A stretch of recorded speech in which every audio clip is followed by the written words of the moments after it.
couple of examples.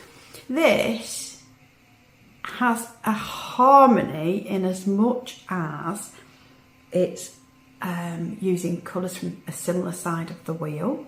There's a couple of things that are wrong. These colours there they're not popping, they're not contrasting enough, and they're not in harmony.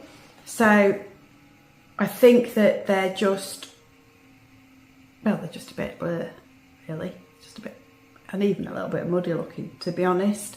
So let's just have a look at this though. So if we look at this, it's using, I've got my colour wheel here, it's using colours from here. And so there's a little bit goes into the bluey green as well. So we've got colours from one side of the wheel. They're sort of harmonious because they're next to each other. But there are other ways of doing this. I'm going to take on a little walk. Okay, so this painting behind me, it's harmonious for a different reason. I'm going to turn you and see it.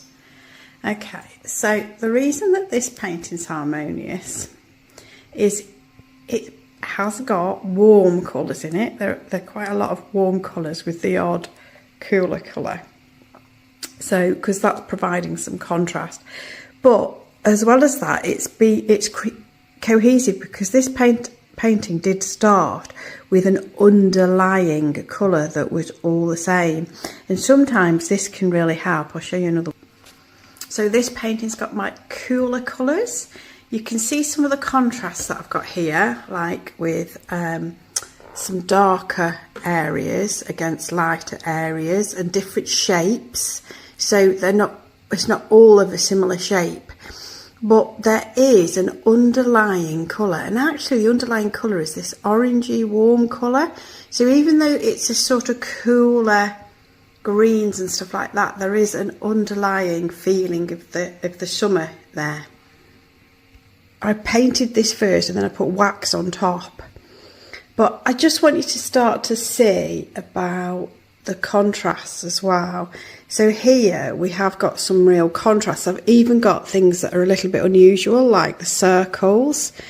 So although we're talking about colour harmony, you want a painting to be cohesive.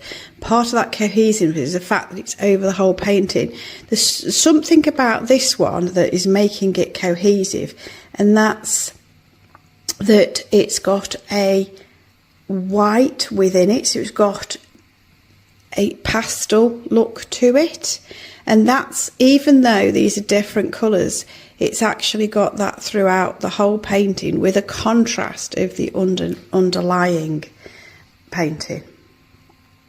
So those are just a few examples